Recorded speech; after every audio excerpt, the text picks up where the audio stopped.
Hello friends, કેમ છો બધા? સ્વાગત છે તમારું મારી ચેનલ કુકિંગ વિથ રિધિમાં.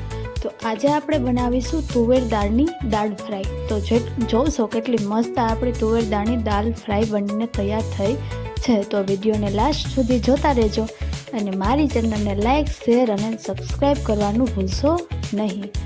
જોશો કેટલો મસ્ત આપણી દાળ ફ્રાયનો કલર આવ્યો છે અને કેટલી મસ્ત આપણી દાળ ફ્રાય બની છે. તો ચાલો બનાવીએ મસ્ત દાળ ફ્રાય. તો જેના માટે મેં અહીંયા એક કટોરી લીધી છે અને તેમાં આપણે તુવેરની દાળ આપણે એડ કરીશું. મેં અહીંયા 2.5 થી 3 કપ જેટલી જે તુવેરની દાળ છે તે લીધી છે. જો તમારે વધારે લોકો માટે બનાવવાનું હોય તો તમારે વધારે દાળને લેવાની. તો મેં અહીંયા તુવેર દાળ લઈ લીધી છે. તો હવે આપણે આને 2 થી 3 પાણીએ મસ્ત સારી રીતે ધોઈ લેશું, એટલે જો તેમાં ખોટી એવી ગંદકી હોય તો તે નીકળી જાય.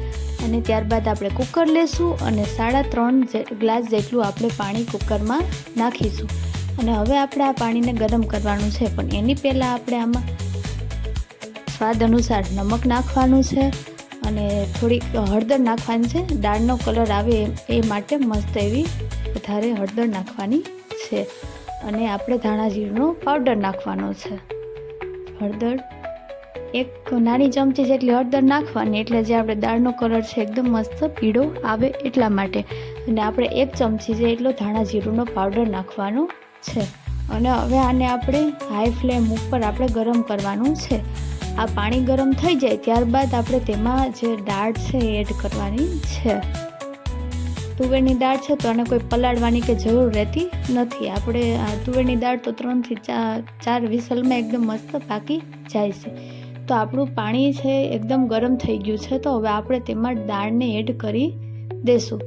આ મુજબ 2 થી 3 પાણી મસ્ત રીતે દાળ ધોઈ લેવાનું, એટલે જો તેમાં ગંદુ પાણી નીકળે ત્યાં સુધી ધોવાની ને એકદમ ક્લીન પાણી નીકળવા માંડે એટલે સમજી લેવાનું કે આપણી દાળ એકદમ મસ્ત ધોવાઈ ગઈ છે.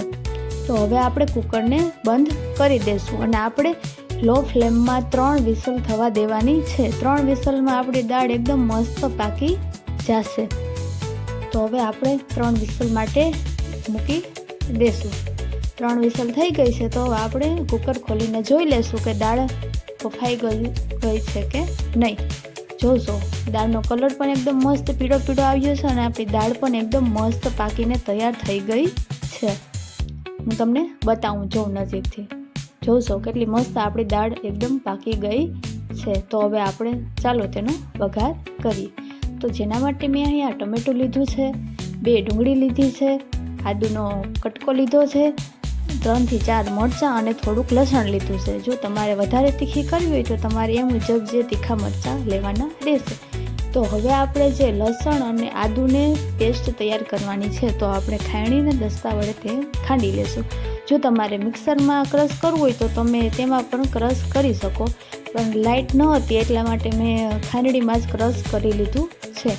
અને હવે આપણે મરચાંને નાની કટકી વડે સુધારી લેશું. એકદમ તમે જો મરચાંની તમારે પેસ્ટ બનાવવી હોય તો તમે એ પણ બનાવી શકો. તો આવી રીતે જે મરચાં છે એ સુધારી લેવાના. ત્યારબાદ તે ટમેટાને પણ નાની સાઈઝમાં સુધારી લેશું. અને હવે આપણે ડુંગળીને પણ સુધારી લેવાની. તુવેરની દાળમાં મોસ્ટ ઓફ ડુંગળી કોઈ ન નાખતા હોય કેમ કે એટલી સારી ના બને, પણ આવી રીતે તમે બનાવશો એકદમ મસ્ત આપણી દાળ ફ્રાય બનીને તૈયાર થશે. તો આવી રીતે ડુંગળીને પણ નાની સાઈઝમાં કટિંગ કરી લેવાની. જોઉં મેં લસણ આદુની પેસ્ટ કરી છે અને મરચાં, લસણ અને ટામેટાને આ મુજબ મેં કટિંગ કરી લીધા છે. તો જોશો આવી રીતે મસ્ત રીતે નાની કટિંગ કરી લેવાની.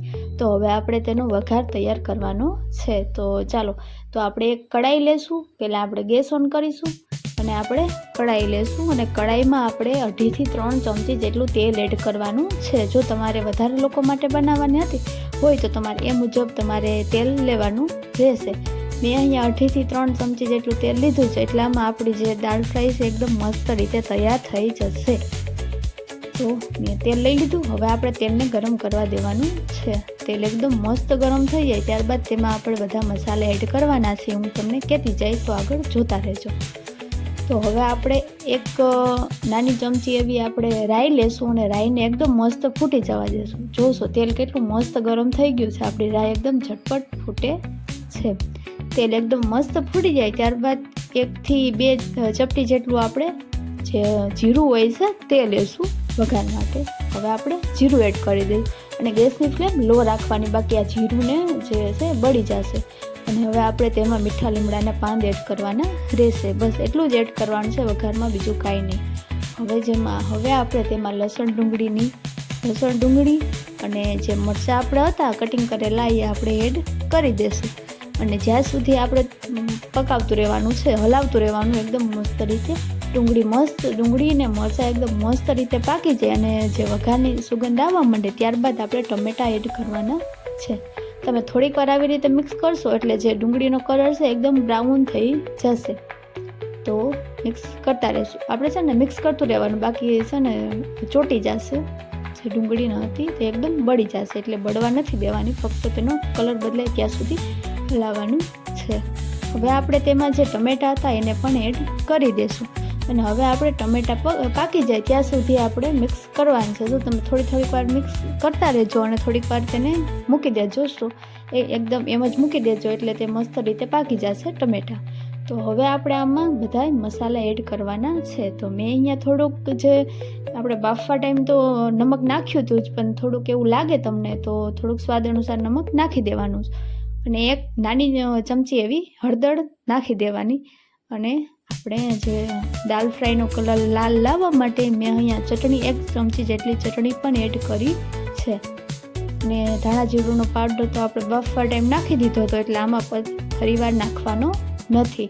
અને હવે સારી રીતે મિક્સ કરી લઈશું. જ્યાં સુધી મસાલામાંથી એકદમ તેલ છૂટું ન પડે ત્યાં સુધી આપણે મિક્સ કરવાનું છે, એટલે મસાલા આપણા છે એકદમ મસ્ત પાકી જાય. મસાલા એકદમ મસ્ત પાકી જાય ત્યારબાદ તેમાં આપણે જે દાળ હતી બાફેલી એ આપણે એડ કરવાની રહેશે. તો આપણા મસાલા એકદમ મસ્ત પાકી ગયા છે. જોશો કેવી રીતે તેલ પણ અલગ થઈ ગયું છે. તો હવે આપણે તેમાં દાળને ધીમે ધીમે નાખતા રહેશું એટલે મસ્ત આપણી દાળ ફ્રાય બનીને તૈયાર થઈ જશે. જોશો દાળ ફ્રાય એકદમ થોડી ઘાટી હોય ને તો જ મસ્ત લાગે, એટલે આછી નહીં કરવાની, ઘાટી રાખવાની, એટલે તમને મસ્ત લાગશે.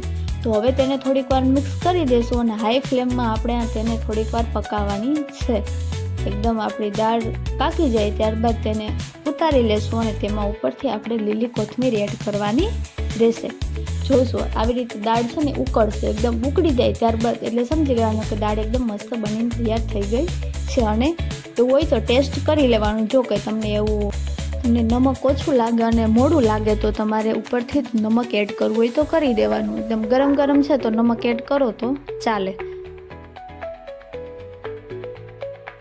તો જોશો આપણી દાળ ફ્રાય એકદમ મસ્ત બનીને તૈયાર થઈ ગઈ છે. હવે આપણે એમાં ઉપરથી લીલી કોથમીર એડ કરી દઈશું. જોશો કેટલો મસ્ત આપણો દાળ ફ્રાયનો કલર આવ્યો છે. તો મારી ચેનલને લાઈક, શેર અને સબસ્ક્રાઈબ કરવાનું ભૂલશો નહીં.